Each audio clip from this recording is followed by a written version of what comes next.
what? Let's just be honest. Like, our boss is not Dana White's not stupid. he's a very intelligent guy. There's a reason he's been doing what he's been doing for as long as he's been doing it. And so, from what I hear, these two guys are trying to play games. This one's playing games. He's hurt, saying he's hurt. Or this one's saying he's hurt. If they're hurt, it doesn't matter. Let me jump in the hot tub. I'll be ready next week.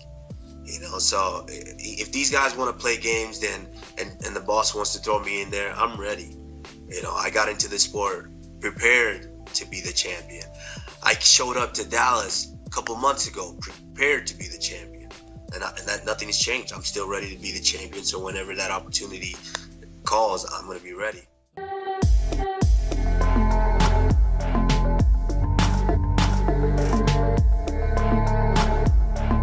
Where are we at? When are you going to debut?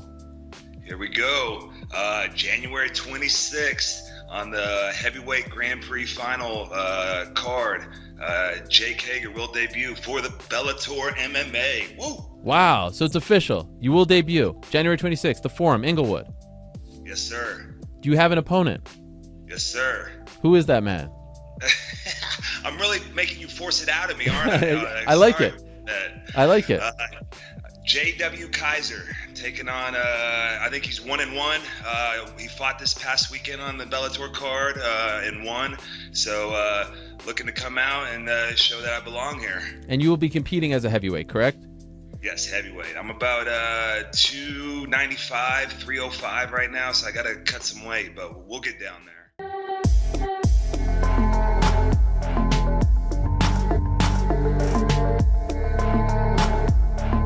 Like to do a welterweight title fight between champion Tyron Woodley and Kamaru Usman. And I get it. Kamaru Usman is fresh in everyone's minds, getting that impressive, dominant win over former lightweight champion Rafael dos Anjos in the main event of the TUF 28 finale last night. And Usman is he's done his fair share of, earning himself a title shot at this point.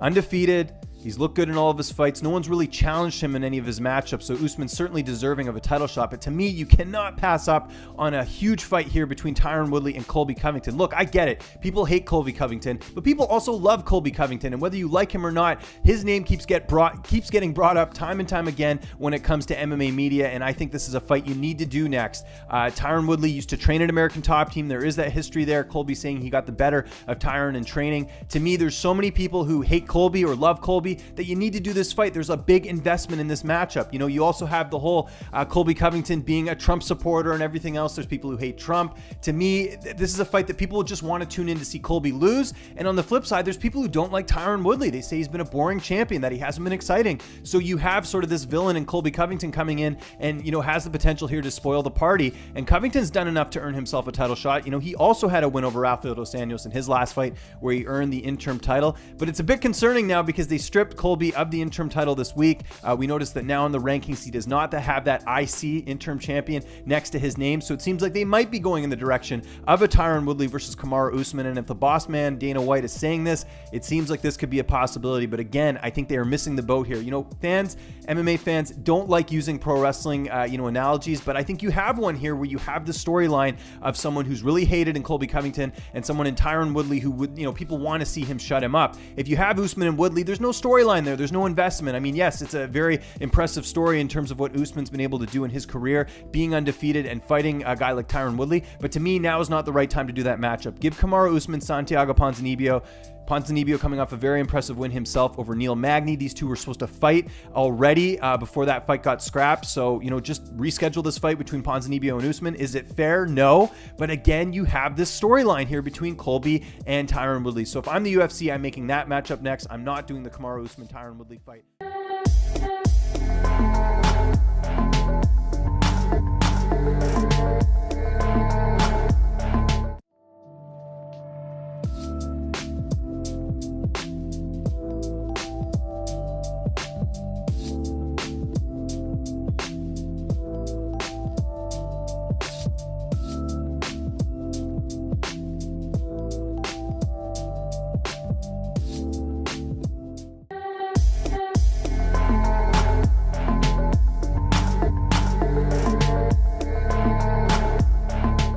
Did you make of Conor's fight against Khabib? Because I know that you guys used to go back and forth a lot. That's kind of died down. when you saw that fight at UFC 229, what did you make of it? Everybody keeps saying, "Oh, Conor got smashed." I didn't see it. Like, yeah, a couple positions he did, but I thought he was doing great. I thought he was doing actually pretty good. I thought they had a good game plan going into the fight. It looked great, looked good. It's just Khabib was just capitalizing on that real little mistakes Conor was doing. Khabib was just capitalizing it, So I just think Khabib was just on his game a little bit more that night than anything, and it was a good fight, It was. I think a lot of people was like just saying that Conor didn't do that good, but I thought Conor did pretty good. It is what it is. He was in bad positions. He got out of bad positions too. So, my asset of it was he did all right. Did that fight give you more confidence that had you faced him at UFC, 223, that you would have won? Yeah, at the end of the day, we would have seen. We're gonna find out.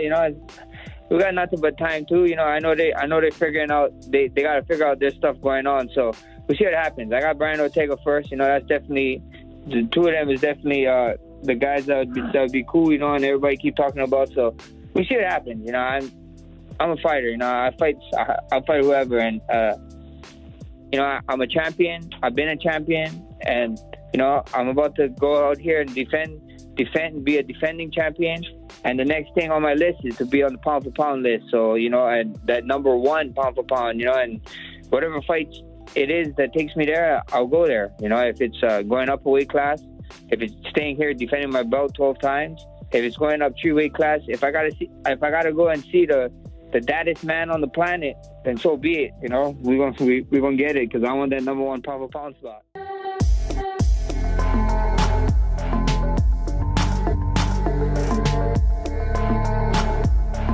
What are your thoughts about Chuck Tito? Because you said this is the best Chuck has looked in a long time. He did have a 6-pack. So is that what you were talking about?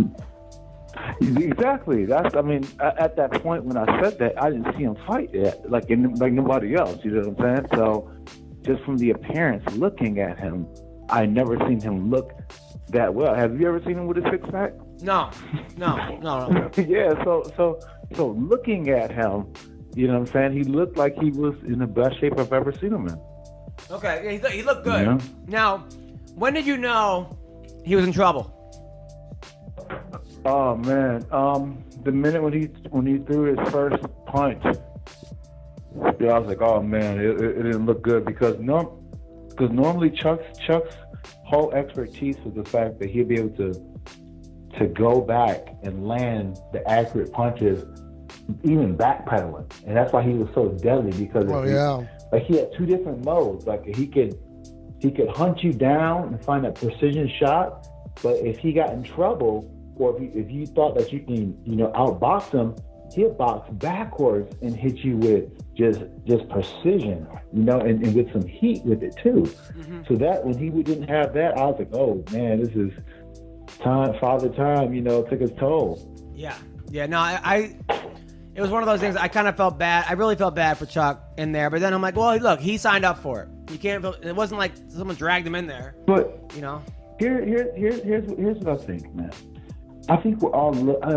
It's easy to look at it and be like, oh man, we see the results, and he got knocked out and didn't look so well. But here's another way of looking at it. This dude got to feel alive for how long did he build up for the fight and that whole thing?